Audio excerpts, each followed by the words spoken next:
PT Pertamina Persero telah menaikkan harga 3 bahan bakar minyak atau BBM non-subsidi pada tanggal 18 April 2026 untuk wilayah Jakarta dan sekitarnya.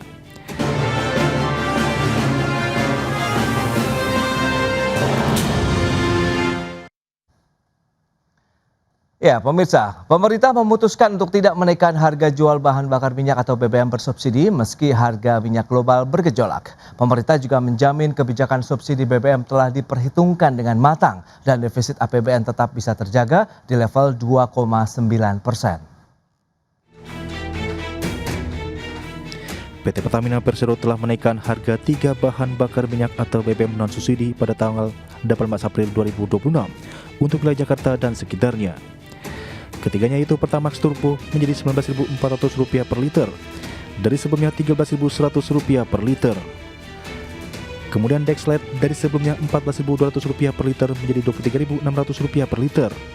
Serta Pertaminex dari sebelumnya Rp14.500 per liter menjadi Rp23.900 per liter. Hal ini guna menyikapi lonjakan harga minyak global. Di sisi lain, PT Pertamina Patraniaga juga menaikkan harga liquid petroleum gas atau LPG non-subsidi ukuran 12 kg.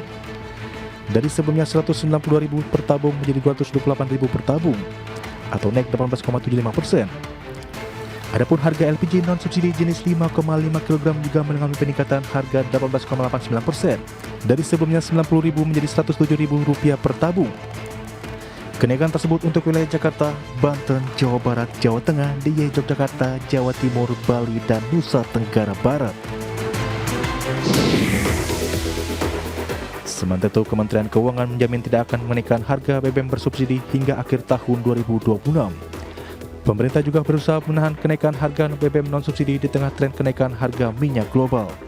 Kebijakan ini pun dinilai bisa memberikan tekanan terhadap keuangan negara alias APBN. Seiring makin lebarnya disparitas antara harga beli minyak mentah dan harga BBM yang harus ditanggung kas negara atau dijual di tanah air.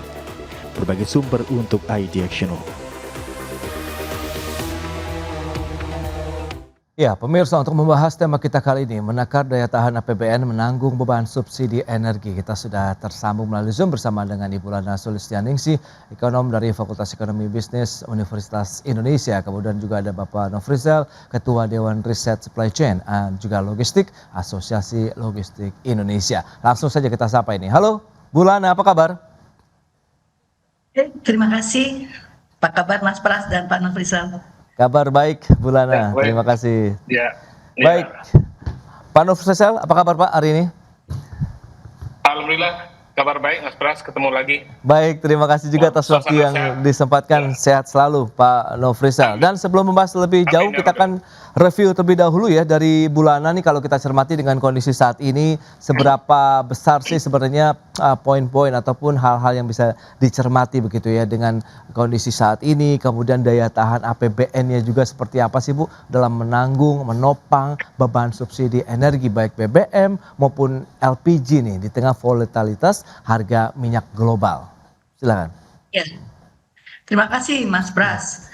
Jadi kalau saya lihat dari perkembangan harga ICP ya, ini Indonesian Crude Price, dari mulai Januari, Februari, dan sementara datanya sampai akhir Maret karena April belum keluar. Ini data dari Kementerian SDM, Energi dan Sumber Daya Mineral.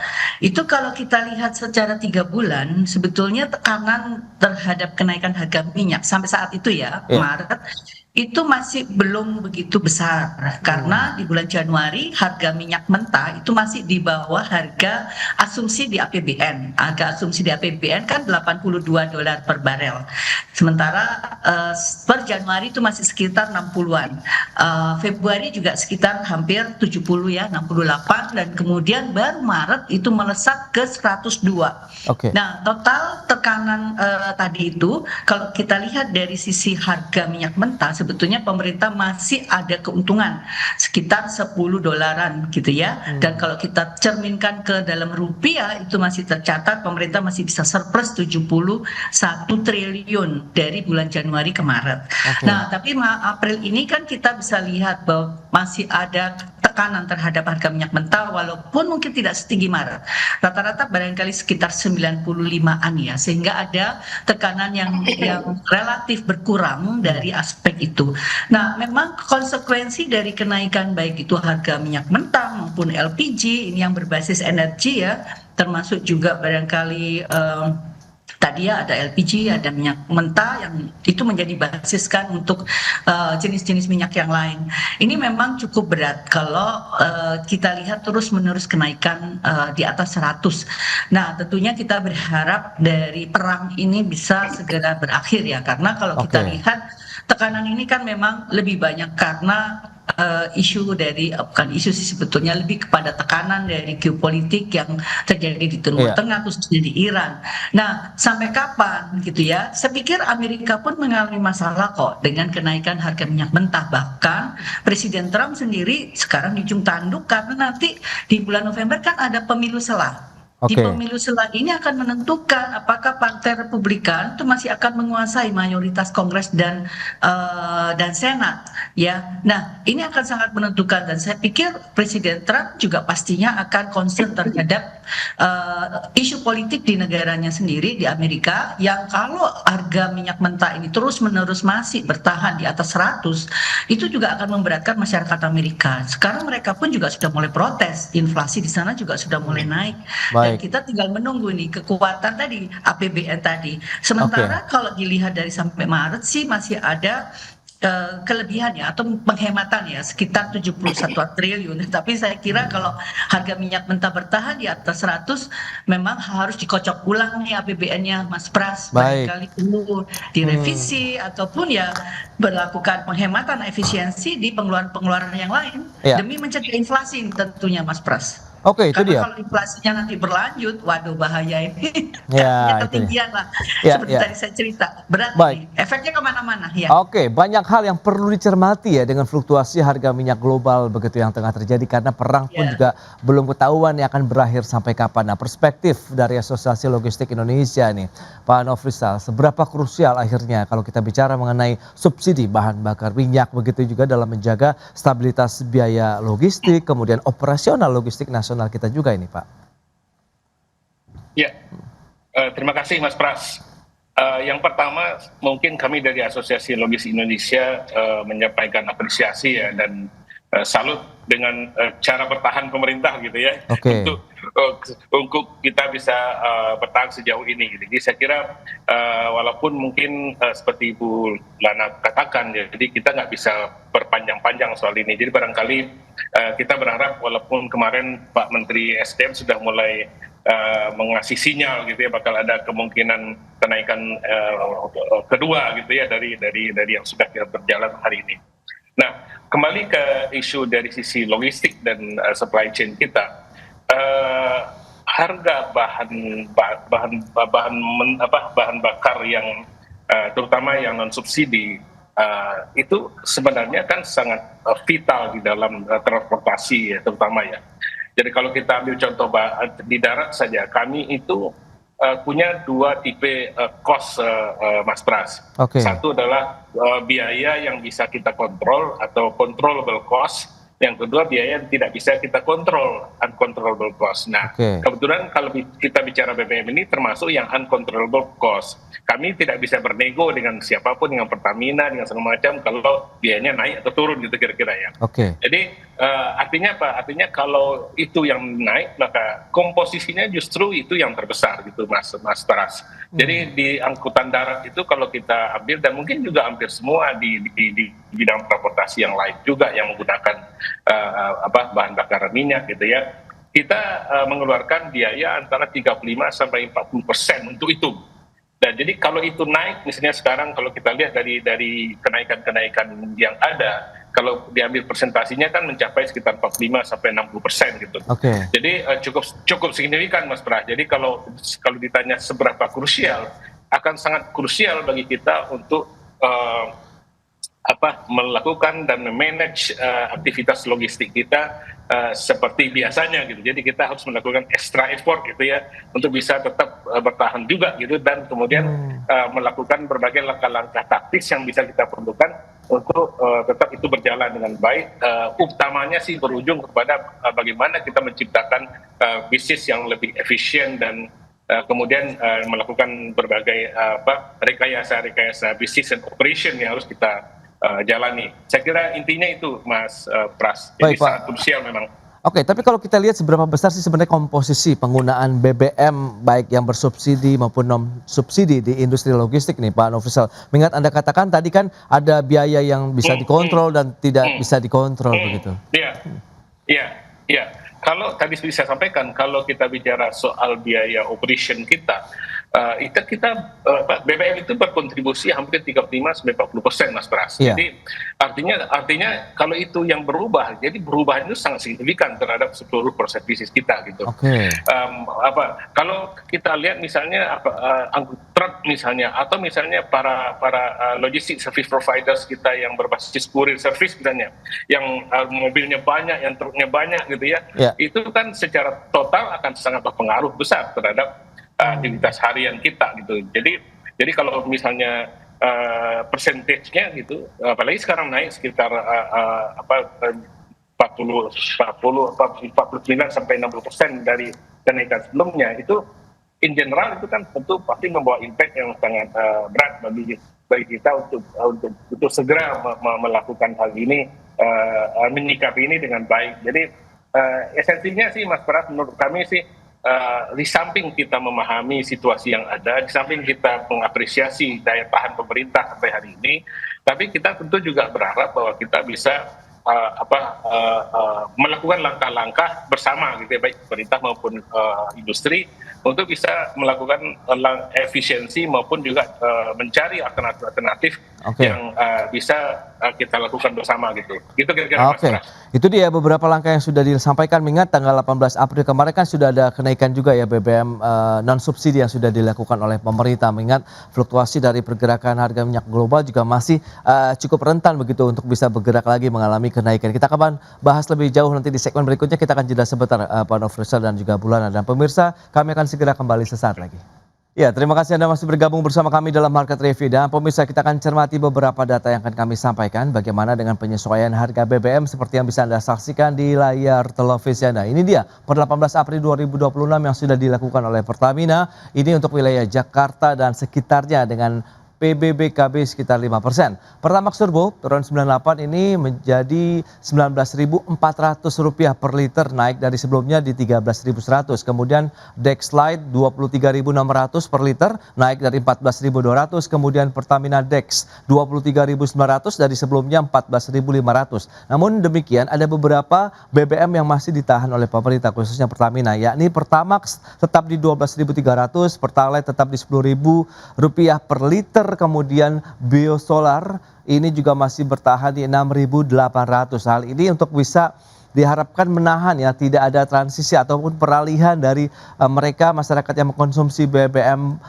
non subsidi beralih kepada BBM bersubsidi. Termasuk ada di dalamnya kalau kita lihat masih coba ditahan Pertamax begitu ya di 12.300. Dan selanjutnya kita lihat dari sisi penyesuaian harga LPG juga sama, yang 12 kg menjadi Rp228.000 per tabung dari sebelumnya di Rp192.000 per tabung. Sementara untuk LPG yang 5,5 kg dari Rp90.000 menjadi Rp107.000 per tabung untuk yang non subsidi, dan berlaku di wilayah Jakarta, Banten, Jabar, Jateng, Yogyakarta, kemudian Jawa Timur, Bali, dan NTB.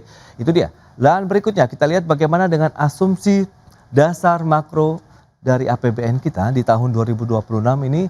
Ya, seperti yang bisa Anda saksikan, pertumbuhan ekonomi masih diharapkan bisa menyentuh di atas 5% atau 5,4%. Kemudian ada nilai tukar rupiah kalau di APBN 2026 dipatok 16.500, dan sekarang seperti kita ketahui sudah tembus di Rp17.000 per dolar Amerika Serikat. Sementara dari sisi harga minyak mentah globalnya CPI sendiri itu sekitar 70 dolar Amerika per barrel. Itu dia beberapa data yang sudah disampaikan. Kita akan lanjutkan kembali perbincangan bersama dengan Pak Nofrisel dan juga Ibu Lana Sulistianingsih.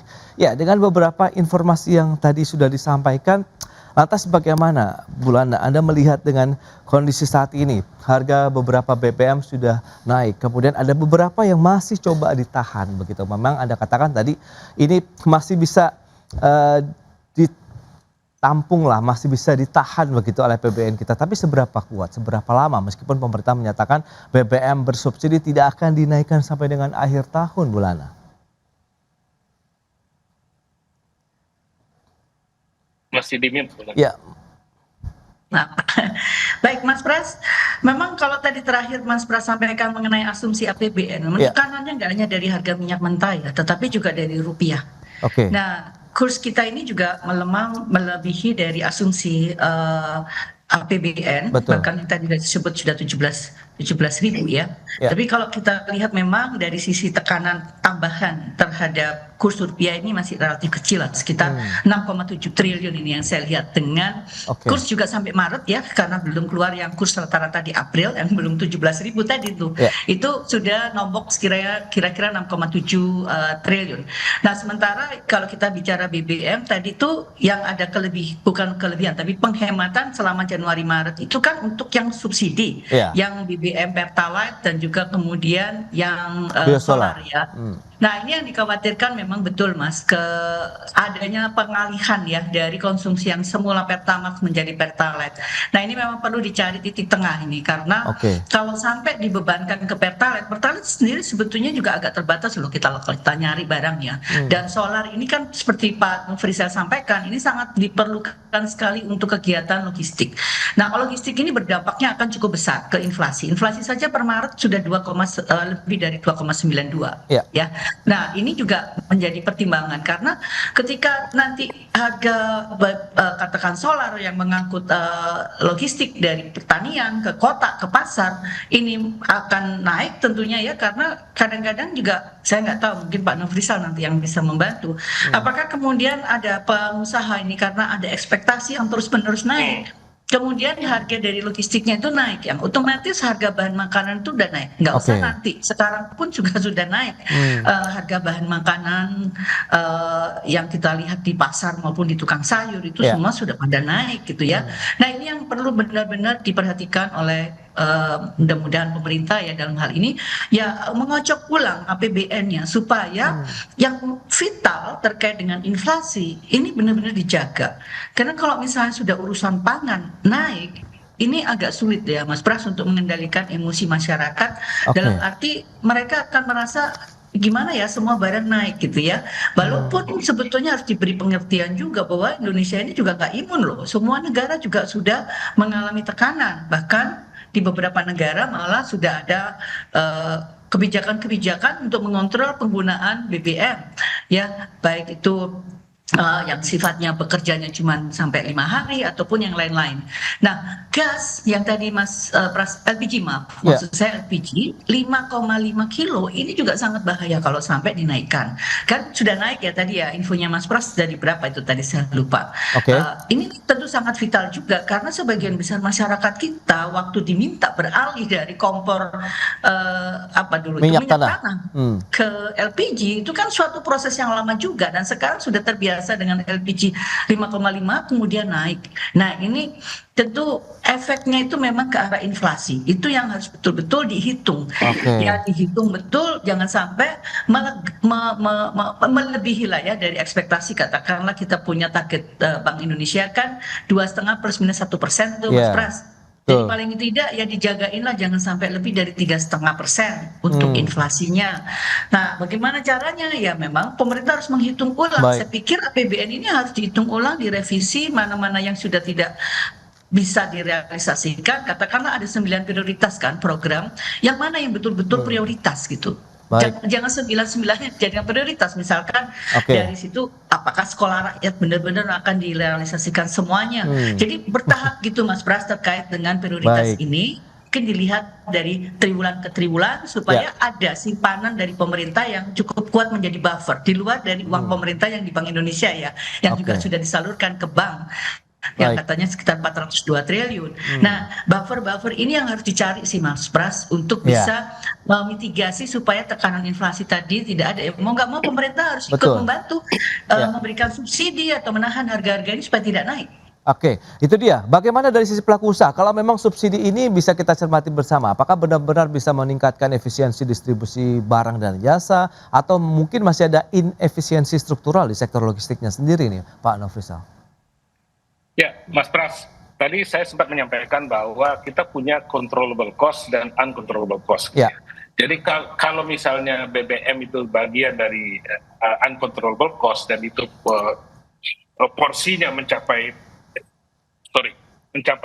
sekitar 35-40%, ditambah biaya karyawan, biaya UMR dan sebagainya, mungkin yang kita bisa manage dari struktur biaya itu sekitar 40% lagi gitu. oke. Jadi itu yang bisa kita coba lakukan konsep-konsep managing integrated logistiknya, kemudian bagaimana aktivitas itu menjadi lebih efisien, kita lakukan konsolidasi menjadi semakin solid gitu ya. Kita mungkin harus melakukan perubahan ataupun pergantian moda transportasi yang lebih efisien, atau kita mungkin mengatur kerja dengan lebih produktif dan tetap efisien misalnya gitu. Nah, itu challenge yang kita hadapi di dunia logistik, Mas Pras. Oke. Jadi kalau misalnya ditanya kalau kita kaitkan dengan apa yang disampaikan Ibu Lana tadi, kita memang merasakan. Saya hanya bersyukur bahwa saya mengikuti perkembangan karena kebetulan saya sering diundang Bank Indonesia juga ya. Jadi untungnya sekarang biaya logistik itu sudah masuk dalam komponen perhitungan TPID atau inflasi gitu. Jadi sehingga kemudian biaya logistik otomatis sudah kehitung dari konteks penetapan inflasi itu. Tapi meskipun demikian, kembali ke tadi gitu, karena sifatnya adalah biaya yang uncontrollable ya, seperti BBM, mungkin tarif tol misalnya gitu. Kita kan nggak bisa nego tarif tol misalnya ya, atau gaji karyawan, UMR dan sebagainya.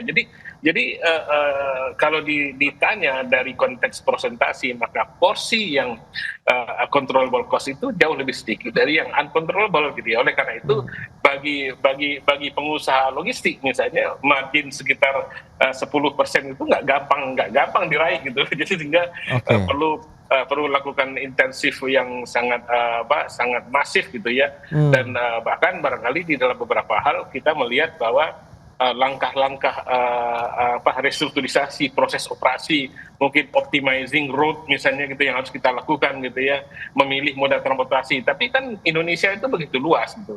Kalau di Jawa barangkali kita masih punya banyak infrastruktur, Mas Pras, yang bisa kita ganti moda transportasinya gitu ya. Kalau kemahalan pakai pesawat, kita pakai kereta api, atau kita pakai kapal, atau kita pakai darat gitu ya. Tapi di sebagian besar Indonesia misalnya, moda transportasinya terbatas ya. Hanya ada kapal, hanya ada pesawat, hanya ada darat misalnya gitu ya. Jadi dalam konteks seperti itu mungkin kita merasakan apa yang tadi Mas Pras katakan seberapa krusial. Nah, di situ kita merasa cukup krusial kalau kita bertahan terlalu lama di situ gitu. Oke, Pak Nofrisal. Nah, kalau kita lihat dari sisi industri, mana yang lebih dibutuhkan, subsidi BBM-nya atau insentif lain nih, misalnya perbaikan infrastruktur, kemudian digitalisasi di sektor logistik. Tapi tahan dulu jawabannya, kita akan jeda sebentar, Pak Nofrisal dan juga Bu Lana. Dan pemirsa, kami akan segera kembali usai pariwara berikut ini.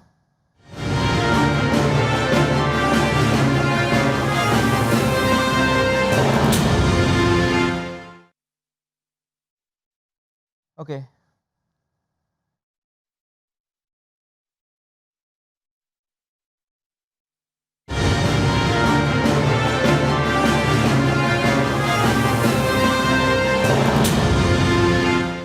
Ya, Anda masih menyaksikan Market Review. Kita akan lanjutkan kembali perbincangan menarik ini bersama dengan Bapak Nofrisal dari Asosiasi Logistik Indonesia, kemudian di Bulana Solistianingsih dari Universitas Indonesia. Nah, Pak Nofrisal, lantas apa sebenarnya yang dibutuhkan saat ini ya, dengan kondisi saat ini?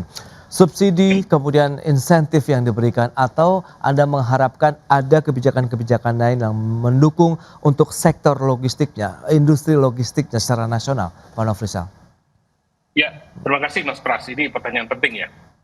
Oke, kita melihat bahwa subsidi itu bagi kita sangat terasa gitu ya, Mas. Oke. Jadi ini bisa layak untuk kita terus pertahankan. Tetapi kemungkinan kemudian kita juga butuh prakondisi lah kalau saya sebut ya. Oke. Bagaimana kita bisa menggunakan energi alternatif yang lain yang bisa kita gunakan gitu ya, sehingga kemudian kita bisa memanfaatkan fasilitas itu dengan maksimal. Mungkin energi baru terbarukan atau mobil listrik misalnya gitu ya, di mana kalau saya bicara soal distribusi barang melalui courier service misalnya, ribuan mobil mereka gitu ya yang menggunakan fasilitas yang selama ini berjalan melalui energi fosil misalnya BBM. Tapi dengan misalnya memfasilitasi mereka untuk menggunakan alternatif energi lain, itu kan akan sangat membantu. Masalahnya adalah sebagian kan kita melihat bahwa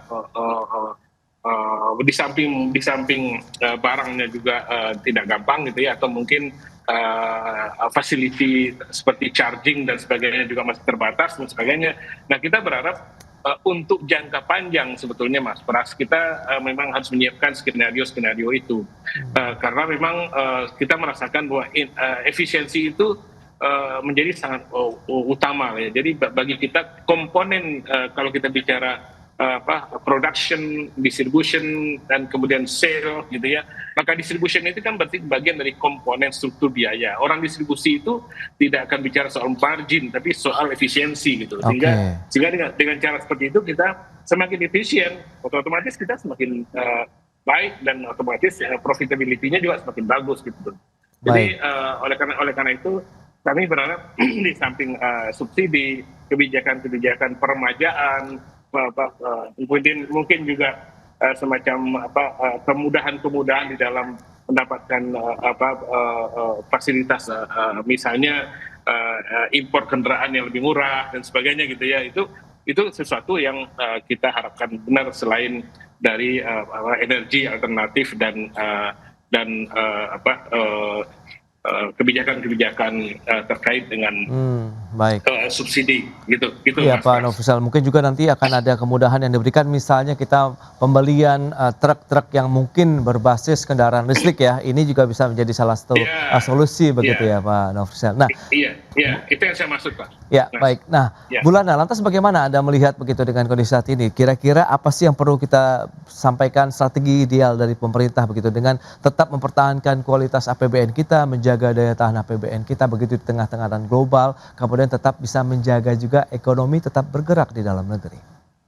Ya, ini kita bisa lihat barangkali dari perspektif jangka pendek ya. Jangka pendek ini ya kita lihat sampai akhir tahun. Nah, kalau misalnya sampai kira-kira Juni atau kuartal kedua, harga minyak mentah masih bertengger di atas 100 gitu ya, karena ICP itu relatif mahal ya. Ya kita pakai misalnya Brent atau WTI kan sekarang sekitar 90-an.